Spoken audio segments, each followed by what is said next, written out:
بسم اللہ الرحمن الرحیم. السلام علیکم یا علی مدد. عزیزان گرامی، پھر آپ کے سامنے حاضر ہیں میرے اپنوں کے ساتھ. سوشل میڈیا کے اوپر ایک واقعہ آج کل بہت زیادہ مشہور ہوا، اور یقیناً آپ نے بھی اس کو سنا ہوگا، حاج ناظم اکبر کا، جو ایک نوحہ خوان ہے اور ایک جلوس میں نوحہ خوانی کر رہا ہے. اس کو کسی نے آ کے بتایا کہ تمہارے بچے کی طبیعت بہت خراب ہے، مگر وہ اس خدمت میں لگا رہا اور نوحہ خوانی کرتا رہا. تھوڑی دیر بعد اسے پھر کسی دوست نے بتایا کہ حالت بہت خراب ہے، تمہیں جلدی گھر پہنچنا چاہیے. اس نے کہا میں ابھی نہیں آ سکتا، میں ابھی نوحہ خوانی کر رہا ہوں، یہ میری ذمہ داری ہے، میں جلوس کو لے کے چل رہا ہوں. بہرحال وہ جلوس کو لے کے چلتا رہا. حاج ناظم اکبر کو تھوڑی دیر بعد کسی نے آ کے بتایا کہ تمہارے بچے کا انتقال ہو گیا، تمہیں گھر چلے جانا چاہیے. وہ بہرحال جلوس کو اسی طریقے سے لیڈ کرتا رہا اور ماتمداری کرتا رہا. جلوس ختم ہونے کے بعد جب وہ گھر اپنے جا رہا تھا، راستے میں غازی عباس سے اس نے باتیں کرنا شروع کی. مولا، میں آپ کا خادم ہوں، آپ کا نوحہ خوان، آپ کا خدمت گزار. جس حد تک ہو سکی میں خدمت پہلے بھی کرتا تھا اور ابھی بھی کرتا رہا. میرے بچے کو آپ پلٹا سکتے ہیں، پلٹا دیں. عزیزان گرامی، جب حاج ناظم اکبر اپنے گھر پہنچے تو بچہ وہاں زندہ سلامت موجود تھا. غازی سرکار نے اس کو پلٹا دیا. یہ وہ نوحہ خوان ہے جس کے بارے میں آج کل سوشل میڈیا کے اوپر بہت زیادہ آپ کو یہ واقعہ سننے کو ملا ہوگا، آپ نے دیکھا بھی ہوگا. ماشاءاللہ، خدا ہمارے نوحہ خوانوں کو بھی سلامت رکھے. ایک سے ایک اچھا پڑھنے والا اور اچھی سریلی آواز والا اور باکردار لوگ موجود ہیں. لیکن بہرحال کسی نہ کسی حد تک کہیں نہ کہیں کچھ کمرشلزم جس کا لفظ استعمال ہوا، بعض اوقات یہ لفظ پازیٹیولی بھی استعمال ہوتا ہے اور کہیں یہ نیگیٹو بھی استعمال ہوتا ہے. کمرشلزم کیا ہے، اور جو ہمارا آج کا موضوع ہے کمرشلزم ان نوحہ خوانی، وہ بات صحیح بھی ہے کہ غلط. اس موضوع پہ ڈسکشن کے لیے ہم نے اپنے کچھ صاحبان کو یہاں مدعو کیا ہے. میں ان سے آپ کا تعارف کراتا چلوں اور اس کے بعد پھر اس پروگرام کا آغاز کرتے ہیں. میرے ساتھ تشریف فرمائے ہیں، ہماری درخواست پہ یہاں تشریف لے کر آئے ہیں عالم بعمل، ماشاءاللہ آپ ان کے نام سے واقف ہیں، آغا محمد رضا داؤدانی صاحب. آغا جان، آپ کا انتہائی مشکور ہوں کہ آپ اپنی مصروفیت میں سے وقت نکال کے یہاں تشریف لے کر آئے. ساتھ آغا جان کے تشریف فرمائے ہیں معروف شاعر، بہت خوبصورت آواز، جناب ظفر عباس ظفر صاحب، جو بہت شارٹ پیریڈ میں اطلاع دینے پہ ہمارے ساتھ یہاں پہ تشریف فرمائے. بہت مشکور ہوں آپ کا کہ بہت جلدی آپ تشریف لے کر آ گئے. ساتھ ہی تشریف فرما ہیں انقلابی نوحہ خوان، معروف شاعر جناب علی دیپ رضوی صاحب. آپ کا انتہائی مشکور ہوں آگا کہ آپ اپنے وقت میں سے آپ نے ہمیں وقت دیا اور اس سلسلے میں آپ ڈسکشن کرنے ہمارے پاس یہاں تشریف لے کر آئے. دیگر نوحہ خوانوں سے بھی ہم نے رابطہ کیا تھا، لیکن انفارچونیٹلی وہ پاکستان میں یا کراچی سے باہر ہیں، تو وہ یہاں نہیں آ سکے ہیں. امید یہ ہے کہ ہم اگلا جو پروگرام کریں گے یقیناً وہ اس میں ہمارے ساتھ یہاں تشریف لے کر آئیں گے. تو جب وہ تشریف لے کر آئیں گے تو اس موضوع کو ہم مزید آگے بڑھا سکیں گے بہت اچھے انداز میں. ابھی ہم اس موضوع کو شروع کر رہے ہیں. موضوع ہے کمرشلزم ان نوحہ خوانی. سب سے پہلے، اس سے پہلے کہ ہم پروگرام کو تیزی سے آگے بڑھائیں، میں سب سے پہلے آغا جان سے یہ ڈیفینیشن سمجھنا چاہوں گا. پہلا سوال ہی آغا عزیز داؤدانی صاحب سے کرنا چاہوں گا. آغا جان، یہ کمرشلزم ہم کہتے کسے؟ بسم اللہ الرحمن الرحیم. کمرشلزم تو آپ سمجھائیے، ہم تو اس کے صحیح یا غلط ہونے کے بارے میں گفتگو کریں. اچھا، بہتر چلیں آگا. میں جہاں تک سمجھ پایا ہوں کمرشلزم کو، کہ میرے پاس اگر کوئی پروڈکٹ ہے جی، میں اس کو بیچنے کے لیے کوئی ایمز اینڈ آبجیکٹس تیار کرتا ہوں، کوئی رستہ بناتا ہوں کہ میں اس پروڈکٹ کو اس طریقے سے ان رولز اینڈ ریگولیشن کے تحت اس کو سیل کروں گا، اور اس کو سیل کرنے کے بعد اس سے پروفٹ اپنی ذات کے لیے کماؤں گا. یہ ہے ایک میرا خیال میں ڈیفینیشن کمرشلزم کی. اب وہ پروڈکٹ کسی بھی قسم کی ہو سکتی ہے، وہ یہ باٹل بھی ہو سکتی ہے، وہ یہ گلاس بھی ہو سکتا ہے، وہ یہ کپ بھی ہو سکتا ہے، گاڑی بھی ہو سکتی ہے، جوتا بھی ہو سکتا ہے. جو بھی پروڈکٹ میرے پاس ہے وہی پروڈکٹس میری سروسز بھی ہو سکتی ہیں. فار ایگزامپل، میں اگر اکاؤنٹنٹ ہو، کسی اکاؤنٹس کی ضرورت ہے، اس کا اکاؤنٹ مینٹین کرتا ہوں، اس میں سروسز پرووائڈ کرتا ہوں، یا میں ٹیکس کنسلٹنٹ ہوں، میں اس کو کنسلٹنسی دیتا ہوں، یا یہ کہ میں وکیل ہوں، وکیل اس کے معاملات حل کرتا ہے اپنی ایکسپرٹیز کے تحت، اور پھر اس کو چارج کرتا ہے، اس سے پیسے لیتا ہے. یہ ایک کمرشلزم کی ڈیفینیشن ہے میرا خیال ہے. سوال یہ ہے کہ آپ کیا سمجھتے ہیں کہ یہ جو نوحہ خوانی ہم کر رہے ہیں، کمرشلزم کیا اس میں موجود ہے؟ کمرشلزم اس حوالے سے شجاع بھائی، گزارش یہ ہے اس کے اندر کہ جب ہم کمرشلزم کو اتنا براڈ اس میں لے کر چلتے ہیں تو خود بہت ساری چیزیں ایسی ہو سکتی ہیں کہ جو دنیا کے اندر ہو رہی ہوں اصولی طور پر اسلام تجارت کا تو مخالف نہیں ہے، کامرس کا تو مخالف نہیں ہے، بلکہ اس کو اپریشیٹ کرتا ہے، انکریج کرتا ہے، حوصلہ افزائی کرتا ہے کہ تجارت کی جائے۔ ہمارے پاس پورا ایک چیپٹر ہے جس کا نام ہے مقاصد محرمہ، فقہ کی کتابوں کے اندر اس کو ڈسکس کیا جاتا ہے کہ وہ کون کون سے پیشے ہیں کہ جو حرام ہیں، اور ان کو پھر طولانی اس کے اندر ایک ڈسکشن ہوتا ہے۔ مثلا ابھی جو آپ نے جو حوالے دیے اس کے اندر آپ فٹ کرنا چاہیں تو شراب بیچنا یہ بھی ایک کاروبار ہے، مگر حلال نہیں ہوگا، یہ حرام ہوگا۔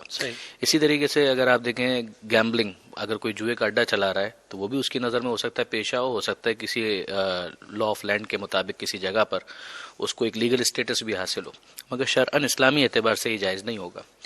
اور اگر آپ حلال کی طرف آئیں تو مثال کے طور پر بیکری کے اوپر کوئی ڈبل روٹی بیچ رہا ہے، شرعاً کوئی حرام نہیں ہے اس کے اندر، بالکل جائز ہے، بلکہ کوئی اچھا کام کر رہا ہے کہ اپنے لیے حلال رزق کما رہا ہے، الکاسب و حبیب اللہ۔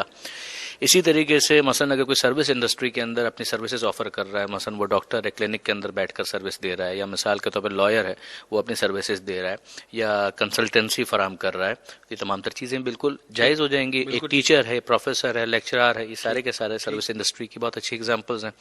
اب اس کے بعد جو یہ والی بات اگر ہمارے لیے واضح ہو گئی کہ تجارت اصولی طور پر تو بالکل جائز ہے سوائے ان موارد کے کہ جن کو شریعت نے حرام قرار دیا ہے، ایک بات تو یہ ہو گئی۔ اب اس کے بعد دوسری بات آتی ہے کہ یہ جو نوحہ خانی کے اندر جو کمرشلائزیشن کی ایک گفتگو ہے، تو ہمیں یہ تو معلوم ہے کہ نوحہ خانی کے اندر ایک شاعر ہوتا ہے کہ جس نے کچھ اشعار لکھنے ہیں، ایک خاص موضوع ہے کہ جس کے اوپر اس نے ان اشعار کو تحریر کرنا ہے، پھر اس کے بعد کچھ طرز ہے کہ جو دھنیں ہیں یا بندشیں ہیں کہ جن کے اوپر اس کلام کو مرتب ہونا ہے، اور پھر ایک سریلی آواز والا ایک ہمارا دوست ہے کہ جس نے آ کر اس کو پڑھنا ہے۔ یہ پروسیس اتنا ایک لے مین کے طور پر یا ایک ان ٹچ رہتے ہوئے اگر میں کہوں کہ یہ ایک پروسیس سمجھ میں آتا ہے۔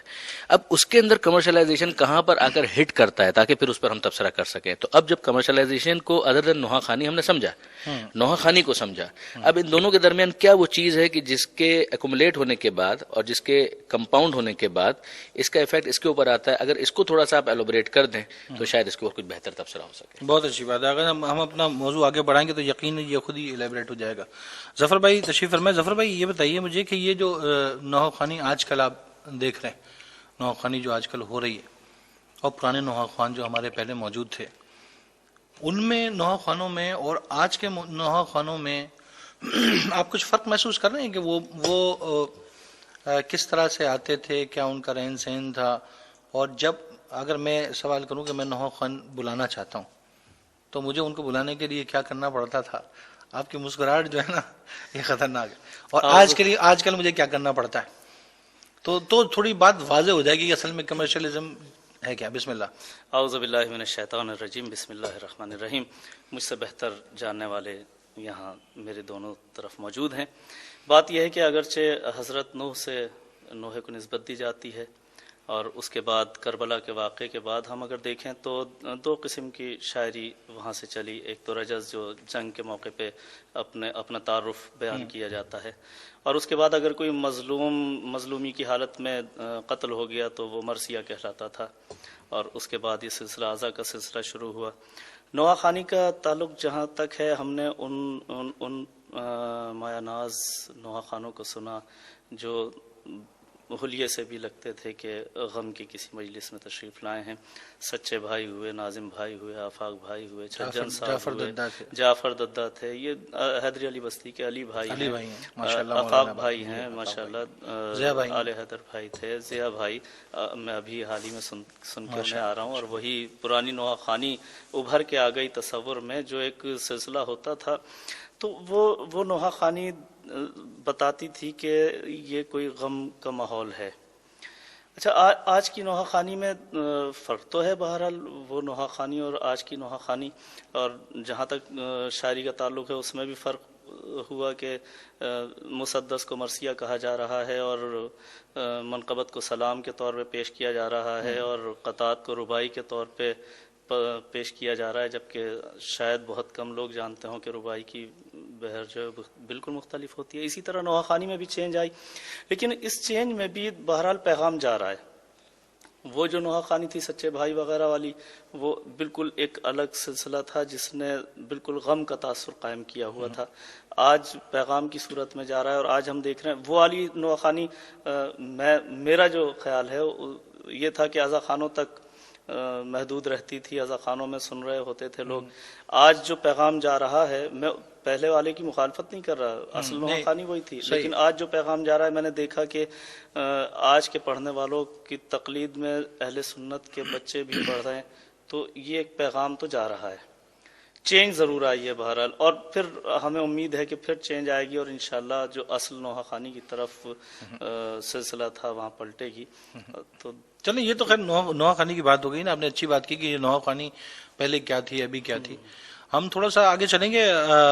کیا سمجھتے ہیں علی بھائی کہ یہ نوحہ خوانی میں جو اب جو شدید شور ہے، اور نوحہ خوانی کے اندر جو ہے وہ جسے، کیونکہ نوحے کا مطلب تو غم کا، لیکن اب تو نوحہ خوانی ایسی ہو رہی ہے کہ وہ حماسی نوحے کہہ رہے ہیں آپ اسے، اور زیادہ وہ انقلابی نوحوں کے حوالے سے کیا کہیں گے کہ چینج ہوا ہے اس کے اندر؟ پہلے تو اس قسم کا، پہلے کبھی ایسا ہوتا تھا کہ جب تک وہ فضائل پڑھ رہے تو ماتم نہیں ہوتا تھا. اب ہمارا اسٹارٹ ہی ماتم سے ہی ہوتا ہے، اور ردم سے ہی ہوتا ہے، ردم کہہ لیں اسے، یا وہ کیا کہیں گے اس بارے میں؟ اعوذ باللہ من الشیطان الرجیم، بسم اللہ الرحمن الرحیم. اساتذہ ہمارے ساتھ بیٹھے ہوئے ہیں. مسئلہ سب سے بڑا اس چیز میں جو ہے وہ ایک خلوص اور ایک خضوع خشوع کی سب سے بڑی مین توجہ ہے. پہلے ہمارے بزرگان جتنے بھی ہوتے تھے گھروں میں ہمیں بتاتے تھے آداب مجالس کیا ہوتے تھے، کہیں بیٹھنے کے ساتھ کسی کے بڑے کی گفتگو اور ادب کرنے کا طریقہ کار کیا ہے. اس وقت جو دور چل رہا ہے، ظاہری بات ہے وہ گھروں کے اندر وہ ماحول نہیں ہے. ایک تو سب سے بڑا آپ کے میڈیا نے تہس نہس مچا دیا گھروں کے ماحول کا. ہر آدمی جس طرح میڈیا کو دیکھ رہا ہے، گلیمرائز گانوں کی محفلوں کو، وہ اپنے آپ کو وہی اتوار، وہی لباس کے اندر، وہی اپنی گفتگو، وہی اپنے انداز کو بنانا کہ وہ کس طریقے سے شہرت حاصل کر رہے ہیں. ہم حالانکہ ہم جس مکتب سے تعلق رکھتے ہیں، الحمدللہ خدا کا بڑا احسان ہے کہ ہم جس مکتب سے وابستہ ہیں، اور یہ ہماری نوحہ خوانی اور یہ منقبت السلام، یہ ہمارے پاس اتنا بہترین خدا نے ہمیں عطیہ دیا ہے کہ اس کے ساتھ ہم اپنی پوری قوم کو ایکوموڈیٹ کر سکتے ہیں اگر ہم چاہیں تو. لیکن اصل جو وجوہات یہ ہیں، ایک تو بزرگوں کی سرپرستی ختم ہو گئی. میں نے خود کئی محافل ایسی دیکھی ہیں جس کے اندر بیٹھ کے نہایت اتنی بیہودہ شاعری کے الفاظ جو منقبت میں پیش کیے جا رہے ہیں، اور سامنے بزرگ بیٹھے رہیں اور وہ دیکھتے رہیں. استاد پروفیسر سبت جعفر زیدی علی اللہ مقاموں میں زندہ تھے، تو وہ بھی میرے ساتھ بیٹھے تھے. تو جب گفتگو ہوئی تو میں بڑا حیران ہوا، اور پھر جب میں پڑھنے گیا میں نے وہاں بتایا بھی بزرگوں کو. میں نے کہا مجھے شرم آ رہی ہے اس ممبر پہ بیٹھتے ہوئے کہ آپ بزرگ بیٹھے ہوئے ہیں اور آپ دیکھ رہے ہیں یہ سب کچھ ہو رہا ہے اور آپ روک نہیں رہے اس چیز کو. ظاہر بات ہے جب روکیں گے نہیں، کوئی بتائے گا نہیں کسی چیز کو، تو وہ چیز بڑھتے بڑھتے اس حال میں آ جائے گی کہ آپ تو ایک دو گانوں کی بندشوں کو کہہ رہے ہیں. یہاں تو ماشاءاللہ ہمارے ایسے ایسے پڑھنے والے ہیں جو جانتے ہیں کہ یہ چیز غلط ہے، کہ امام رضا علیہ السلام کا ارشاد الغنا و اشد الزنا، گانا اور سننا زنا سے زیادہ بدتر ہے. اور جب انہی گانوں کی طرزوں پہ آپ اہل بیت اطہار کا ذکر کریں گے تو آپ کو خود پہلے تو شرم آنی چاہیے کہ ان پاک ہستیوں کا جن کے بارے میں خدا نے فرمایا کہ ہم نے ان کو نجاستوں سے پاک رکھا ہے، اور آپ ایک نجس کام کے ذریعے اس کو آگے پروموٹ کر رہے ہیں اور بڑے فخر سے. تو یہ کیونکہ بتانے والا اس وقت کوئی نہیں، حقیقت بات یہ. حالانکہ میں تو بہت پہلے ہی کہا تھا ہماری کمیونٹی میں ایک ایسا ادارہ ہونا چاہیے جہاں پہ بڑے بڑے شعراء موجود ہوں جو محرم میں آنے والے میٹر کو دیکھیں کیا دیا جا رہا ہے. یہ پوری قوم کی ایک بات ہوتی ہے. تو کوئی روک کیسے سکتا ہے اس کو؟ سر روک نہیں، ادارہ کیسے روک سکتا ہے؟ روکنے کی نہیں، جب ادارے بنتے ہیں تو پھر تھوڑی بہت لوگوں میں ایک چیز چینج آتی ہے، لوگ ایک چیز سے خوفزدہ ہوتے ہیں کہ ہماری کسی بات سینکڑوں کی تعداد میں خیال کیسٹ نکلتے ہیں نوحے کے، تو وہ منقبت ہو گیا مسئلہ. اور چیک اینڈ بیلنس کوئی ہے ہی نہیں. سر مسئلہ یہ نا، گلیمر کر دیا نا آپ نے. اب آپ جتنے بھی آپ کو نوحہ خان کے فون آتے ہیں، جتنے بھی سننے والوں کے، پڑھنے والوں کے، پڑھنے والا اس وقت آپ کے ہاں، ہمارے ہاں لکھنے والے، بندشیں بنانے والے سب ایام ازا کا منتظر رہتے ہیں، چونکہ یہ ایک پروفیشنل ایک کاروبار بن گیا ہے. اب اس کے اندر سے ازا کا پہلو تو تقریباً ختم ہو چکا ہے. آپ کی بات سے ہی آغا صاحب اس کو لنک کریں گے، لیکن وہ بتائیں آپ اس کو کاروبار کیسے سمجھتے ہیں؟ کیوں کاروبار بن گیا یہ؟ کاروبار تو اس لیے بنا، دیکھیں آپ اپنی رضا سے جا رہے ہیں، آپ کے اندر یہ سب سے پہلے تو ہونا چاہیے کہ عزاداری ہمارے فرائض میں شامل ہے. یہ ایک مکتب کی بات کی تشریح ہے جسے ہم نے بڑے خضوع اور خشوع کے ساتھ، اور اگر ہم اس عزا کے لیے جسے ہم کہتے ہیں عزاداری ہماری شہرگ حیات ہے، اور عمل کے ساتھ آپ اسے دکھا رہے ہیں کہ حیات نہیں ہے، عزاداری ہمارا کاروبار ہے. جانے سے پہلے ایک غریب آدمی اگر آپ کو بلا رہا ہے پڑھنے کے لیے، آپ اس سے پہلے تقاضا کرتے ہیں کہ میں اتنے پیسے آپ سے لوں گا آنے کے، تو یہ تقاضا وہی ہے کہ جو شمر اور خولی نے کربلا میں کیا تھا. آل اطہار کی چادریں لوٹ کے ان کے بچوں کو شہید کر کے دربار یزید میں جا کے یزید سے پیسے حاصل کیے تھے. اور آج یہ پڑھنے والے لکھنے والے بھی ان قصے کو بتا کر، سنا کر عوام سے تقاضا کر رہے ہیں کہ ہمیں پیسے دو. تو یہ ہم اس موضوع پہ آپ کے پاس جب میں دوبارہ آؤں گا میں آپ سے سوال کروں گا، لیکن اگر بات یہ ہے کہ اگر نوخوانوں کو یا پڑھنے والوں کو پیسے تو دینے چاہیے ویسے ہی. ایک چیز میں عرض کروں کہ یعنی ہمارے بہت محترم عدیدیپ بھائی، بہت سخت کامنٹ ہے، میں اتنا ایگری نہیں کر پاؤں گا، اتفاق نہیں کر پاؤں گا، بہت سخت کامنٹ ہے. اصولی طور پر دیکھیں، ایک ہے آئیڈیل سچویشن. آئیڈیل سچویشن تو یہ ہے کہ جو نوحہ خان ہے یا ذاکر ہے اسے ڈیمانڈ نہ کرنا پڑے اور اس کی ضرورتوں کا لحاظ معاشرہ کرے، خود معاشرہ کرے، میزبان کرے. یہ آئیڈیل ہے. Ideal situation. لیکن ہم اس وقت آئیڈیل کی بات نہیں کرتے ہیں. ہم اس کو بالکل ایک ٹھیٹ فقہی اعتبار سے اگر اینالائز کرنا چاہیں، مثلا اگر آپ مجھ سے پوچھیں کہ آیت اللہ سیستانی اس بارے میں کیا کہتے ہیں، جن کی قرآن اور احادیث کے اوپر نظر، آیت اللہ خامنہ اس بارے میں کیا کہتے ہیں، امام خمینی کیا کہتے تھے، آیت اللہ خوئی کیا کہتے تھے، منع نہیں کرتے تھے وہ. نہیں وہ لیکن بات وہ ڈفرینٹ کر رہے ہیں. میں آپ سے عرض کروں، وہ ایتھکس کی بات کر رہے ہیں. میں دو چیزوں کو میں پھر یہ کہتا ہوں، شیمر اور یہ معاملہ جو ہے وہ پھر بہت سخت ہے نا. ہاں بالکل ٹھیک ہے. اس حد تک نہیں جائے گا نا معاملہ. اصولی طور پر آئیڈیلی وہی ہونا چاہیے جو بھی میں نے آپ سے عرض کیا.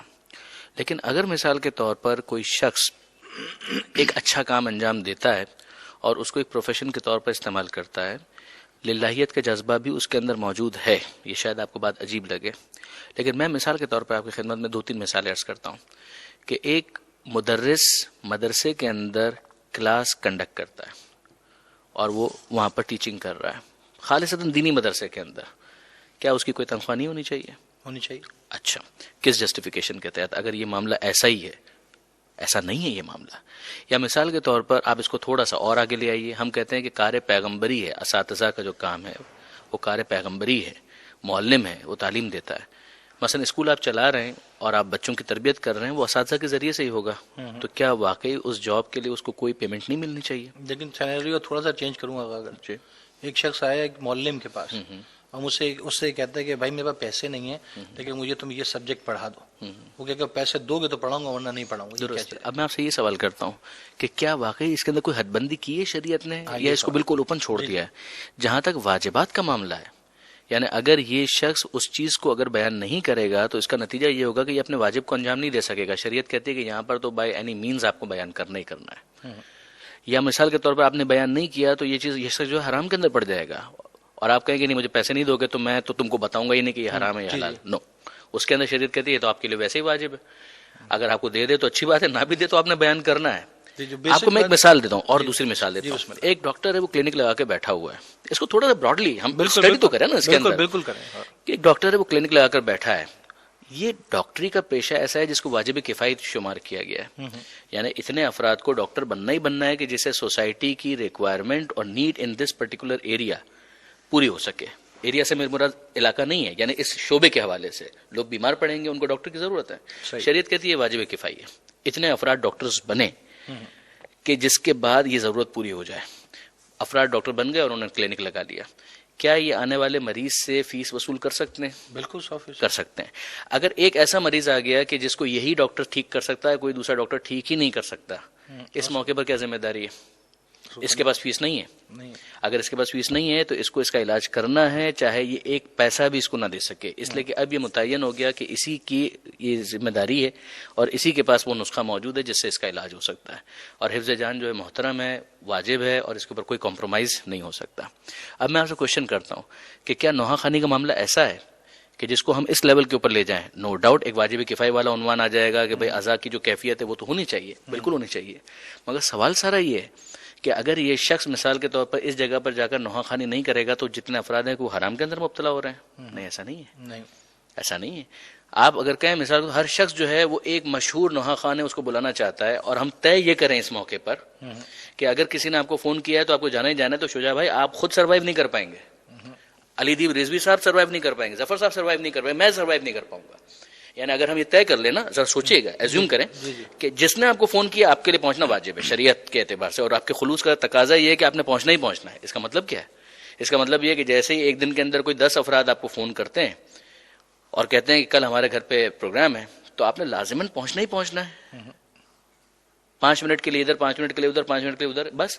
اور پھر آخر میں کیا تقاضا ہے کہ آپ کوئی چیز ڈیمانڈ بھی نہیں کر سکتے، اور اس کے بعد پھر آپ کے گھر کے اندر جو کچھ بھی ہو جائے وہ آپ جانیں، آپ کا کام جانیں. ایسا نہیں ہے. بالکل صحیح، آپ صحیح کہہ رہے ہیں. دیکھیے یہ اس کو میں وہ اس موضوع کو تھوڑا کروں، پھر انشاءاللہ ظفر بھائی کے پاس جاؤں. بات یہ نہیں، یہ اس سے کوئی انکار نہیں کر رہا. معاشرے کو چاہیے، لوگوں کو چاہیے کہ وہ نوجوانوں علماء کے حوالے سے خیال اگر آپ کریں. مجھے اجازت دیں اس کے اندر میں تھوڑا سا ٹائم آپ کا اور 2 منٹ لے لوں. جی جی. یہ میرے پاس ایک کتاب ہے جس کا نام ہے نظام زندگی، علامہ سید علی نقی صاحب کی کتاب ہے. آیت اللہ خوئی کے کلاس فیلو تھے، آپ سب واقف ہیں، بڑی شخصیت تھے. انہوں نے اس کے اندر یہ جو خلوص کی جو بحث ہے نا، اس کے اوپر اس شعبے کے حوالے سے ایک خاص تبصرہ کیا ہے، آدھے پیج کا ہے. اگر آپ اجازت دیں تو میں اس کو شیئر کرنا چاہتا ہوں. اس میں یہ نیت کی بحث اور اس کے اندر جانے کے بعد ایک جگہ پر لکھتے ہیں، مگر اس موقع پر غیر نگاہ ڈالنے سے معلوم ہوتا ہے کہ اس کی 2 صورتیں ہو سکتی ہیں.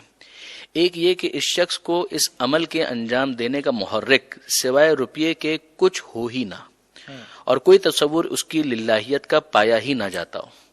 دوسری صورت یہ ہے کہ اس کو للہیت کا خیال بھی ہو. پھر خود فرماتے ہیں یہ چیز ذرا آپ کو عجیب معلوم ہوگی، لیکن ذرا چند لمحوں کے لیے میرے ساتھ اس مسئلے پر غور کر لیجئے. انسان بعض اوقات یہ دیکھتا ہے کہ اسے طلب معاش کے لیے کوئی نہ کوئی ذریعہ اختیار کرنا تو ضروری ہے. اس سلسلے میں وہ غور کرتا ہے، دیکھتا ہے کہ اگر وہ محکمہ جور میں جا کر خدمت کرے تب بھی اس کی بسر معاش ہو جائے گی، ایک ظالم کے ساتھ وہاں پر بھی ہو جائے گی. ایک شراب خانے میں ملازمت کرے تب بھی بسر معاش ہو جائے گی.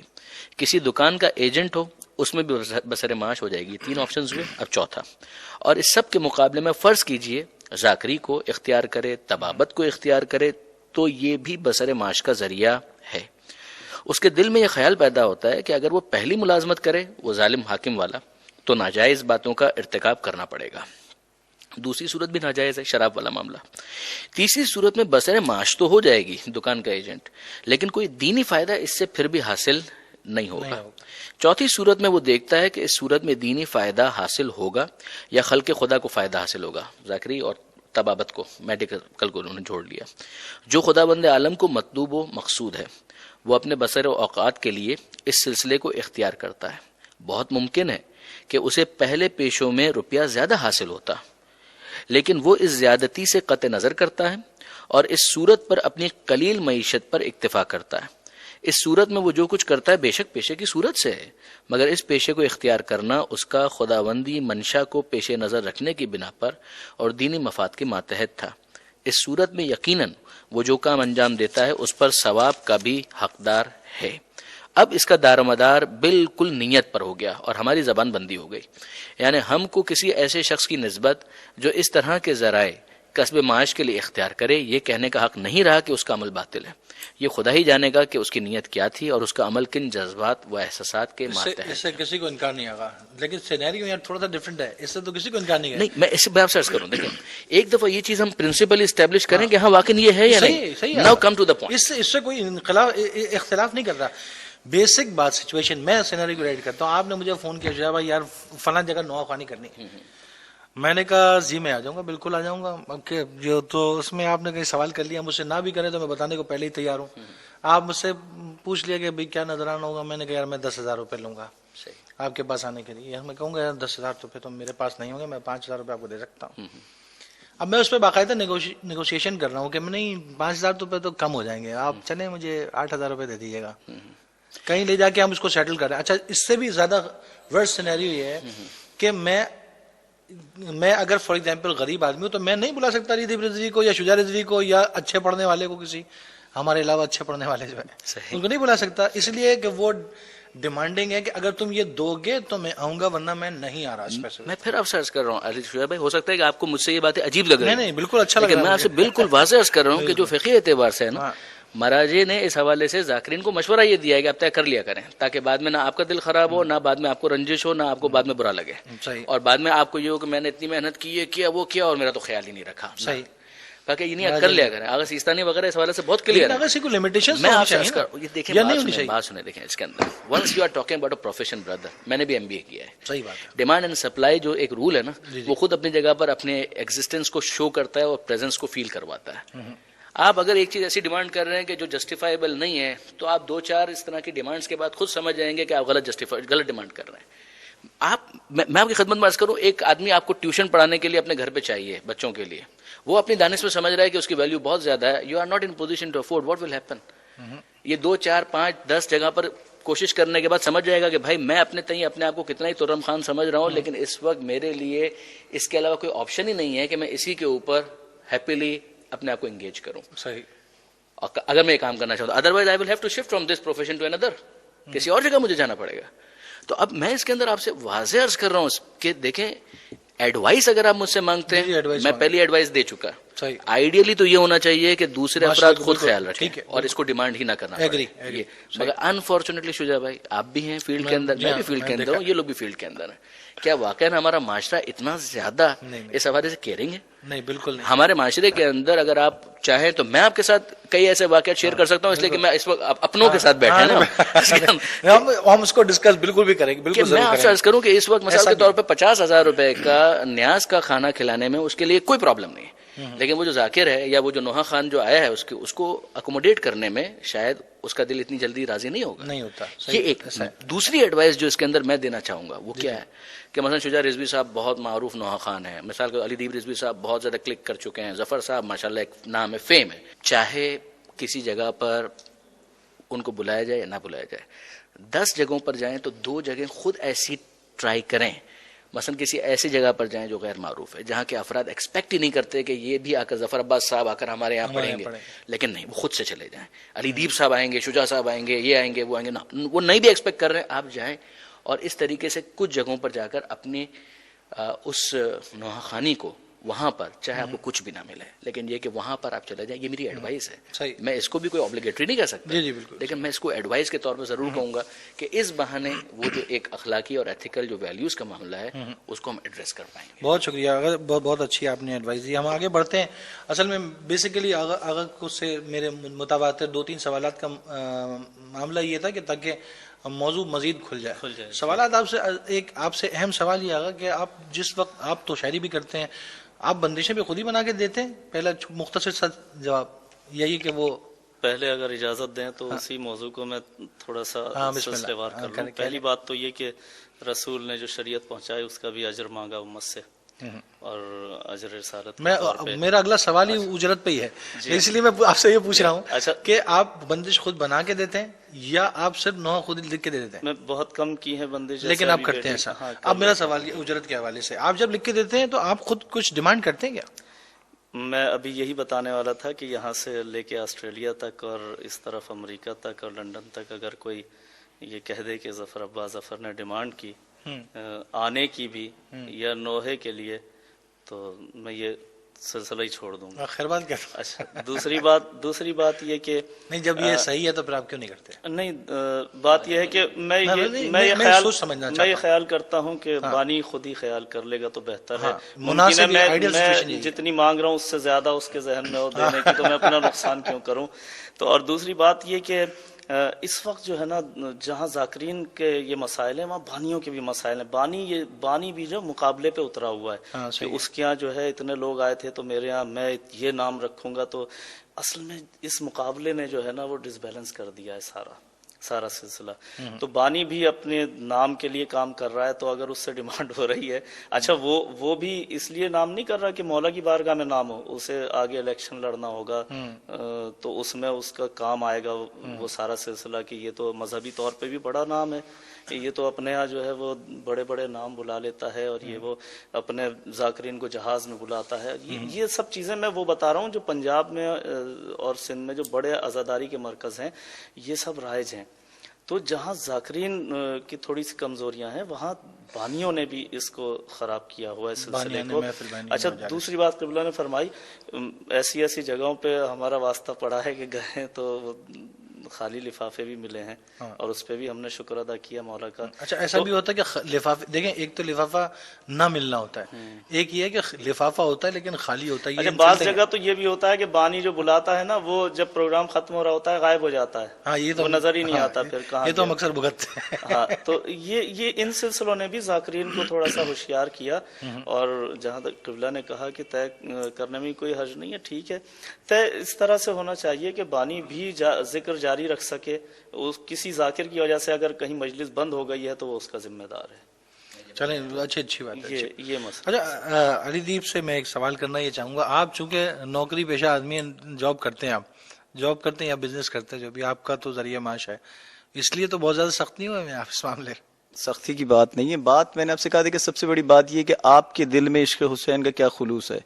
آپ اب میں نے اپنی بات کی ہے یہ ذاتی کون طور ڈیفائن پہ، کرے گا کیسے؟ نہیں یہ تو ہر آدمی نے تو دل کی بات ہے ایک نا، آپ کا ضمیر آپ کے اندر موجود ہے نا، ہاں، آپ سامنے والا تو نہیں سمجھ سکتا خون نا۔ حسین کی تجارت کر رہے ہیں یا خون حسین کے لیے آپ اپنی نوکری پیش کر رہے ہیں، کوئی ایسا بانی نہیں ہے کہ جو آپ کو نوازتا نہیں ہو، لیکن جو کہ آپ کی کیوں نہیں ہے ایسے؟ بہت سے لوگ موجود ہیں سر دیکھیں ہوتے ہیں نا، جبھی تو کہہ رہا ہوں آپ کا خلوص ایسا ہونا چاہیے، ایک جگہ گئے آپ کو کچھ نہیں ملا، دوسری جگہ آپ کہیں جگہ پڑھنے گئے، وہاں سے آپ کو اگر 1 لاکھ روپے مل گیا تو آپ کا پچھلا ریکور ہوا نہیں ہوا اس کے اندر، آپ کیوں اس کو بزنس بنا رہے ہیں، پروفیشن بنا رہے ہیں؟ نوحہ خوانی پروفیشن نہیں ہے، یا شاعری کرنا یہ ٹھیک ہے یہ کام ہے، لیکن ظفر بھائی نے بالکل صحیح بنا کہا رہا ہے تو اس کو مسئلہ کیا؟ سر میں وہی آپ سے کہہ رہا ہوں کہ ظفر بھائی نے بہت اچھی بات کی، بانیان کو خود خیال کرنا چاہیے ان چیز کا، ٹھیک ہے، وہ تو لیکن ایک نوحہ اسٹینڈرڈ خان کو پروفیشنل نہیں بننا چاہیے کہ میں یہ خون حسین کے لیے کاروبار کر رہا ہوں، میں یہ ڈیمانڈ کروں، یہ تو آپ کا اپنی نہیں آپ ڈیفائن کریں کاروبار کیا مطلب، کس طریقے سے؟ سر دیکھیں اب آپ کسی سے میں اکثر ہے پنجاب ایریا میں جہاں بھی جاتا ہوں پڑھنے کے لیے، میں وہاں جاتا ہوں، میں نے آج تک الحمدللہ 20 سال 21 سال ہو گئے مجھے پڑھتے ہوئے، پوری دنیا میں کوئی شخص بتا دے کہ میں نے آج تک کسی سے حالانکہ ان کا سب سے بڑا امپورٹنٹ ابھی بھی انڈیا سے، میرا کہنے وہ سر آپ تو نوکری کرتے ہیں نا، آپ کے پاس تو ویسے ہی پیسے آتے ہیں سر سبھی کام جس کر رہے ہیں کا نا، کام نہیں، بہت سے نوخوان ایسے کام ہی نہیں کر رہے، سوائے نوخوانی کے علاوہ کام ہی نہیں کر رہے، منقبت خوان ایسے تو کام ہی نہیں ہے کوئی۔ وہ دیکھیں نا جبھی تو یہ چیز اس چیز میں آ گئی کمرشلزم، جبھی تو یہ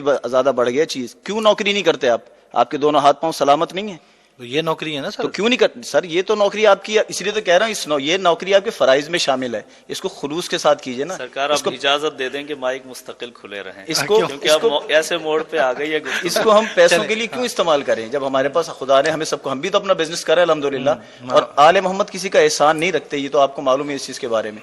آپ جاتے ہیں، ہم 1000 جگہ گئے، ہم نے کہیں سے کچھ نہیں ڈیمانڈ کی، لیکن وہاں سے 50-50 ہزار کے لفافے ملے، 1-1 لاکھ روپے بھی ملے، ہم نے تو نہیں مانگا، زبردستی گاڑیوں میں رکھ دیے گئے ہمارے، لیکن الحمدللہ آج تک خدا کا احسان ہے کہ کوئی شخص یہ کہہ دے کہ ہم نے کسی سے 1 روپیہ بھی مانگا ہو، بعض جگہ کرائے ہمیں نہیں دیے گئے، ہم اپنی گاڑیوں میں گئے واپس آ گئے۔ بات اس چیز کی نہیں ہے، آپ کیوں اس ایسی نیت بنائیں کہ میں جاؤں گا تو اب وہی کہتے ہیں جب ہم جاتے ہیں کہ آپ سے پہلے نوحہ خان آئے تھے جی، انہوں نے تو ہمیں فون پہ کہا کہ آن لائن بینک ہمیں پہلے بھجوائیں، آن لائن پیسہ آتا ہے، پھر جب وہ مل جاتا ہے تو پھر ریزرویشن ہوتی ہے۔ دیکھیں اس میں ہوتا یہ ہے نا کہ آدمی وہاں پہنچا ہوا ہے، اس کے پاس بعض اوقات سچویشن یہ ہوتی ہے کہ انسان کے جیب کے اندر پیسے نہیں ہوتے، وہ حیدرآباد پہنچا ہوا ہے، واپسی کے اندر اس کو 300 روپے دے کے لفافہ رکھ کے جیب میں اس کو فارغ کر دیا۔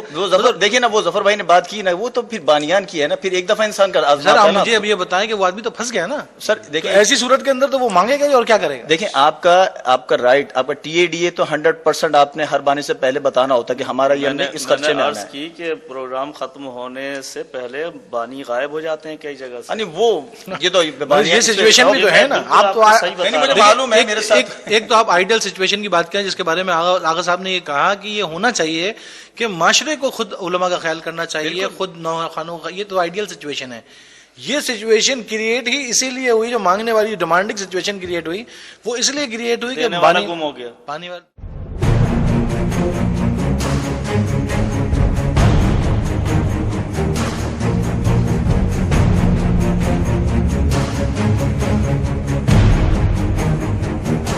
کیا طریقہ ہے علی بھائی آپ کا بندشیں بنانے کا؟ آپ لکھتے بھی ہیں اور بندشیں بھی خود ہی بناتے ہیں، تو اس میں آپ کچھ مدد لیتے ہیں کسی میراثی وغیرہ سے؟ یا ایک غریب آدمی اگر آپ کو بلا رہا ہے پڑھنے کے لیے، آپ اس سے پہلے تقاضا کرتے ہیں کہ میں اتنے پیسے آپ سے لوں گا آنے کے، تو یہ تقاضا وہی ہے کہ جو شمر اور خولی نے کربلا میں کیا تھا۔ مارک مائی ورڈز، صحیح، اگر اس سے مناسبت رکھتی ہے، ریزمبل کرتی ہے، حرام ہے، اگر ریزمبل نہیں کرتی ہے حلال ہے، اور اگر مشکوک ہے تو بھی حلال ہے۔ اب علی دیپ رضوی اور علی صفدر کو جو ہے وہ الگ کر کے یوں کھڑا کیا جاتا ہے کہ نظریاتی نوحہ خان ہے، یہ عجیب مشکل ہو گئی ہے اس قوم کی۔ غلط ہو سکتی ہے میری بات کہ اگر گانا صحیح بھی ہے، سنا بھی جا سکتا ہے، تب بھی اخلاقی بات یہ ہے کہ جو نوحے کا لیول ہے نا، جو اس کا منصب اور مقام ہے، وہ اس پہ نہیں ہونا چاہیے۔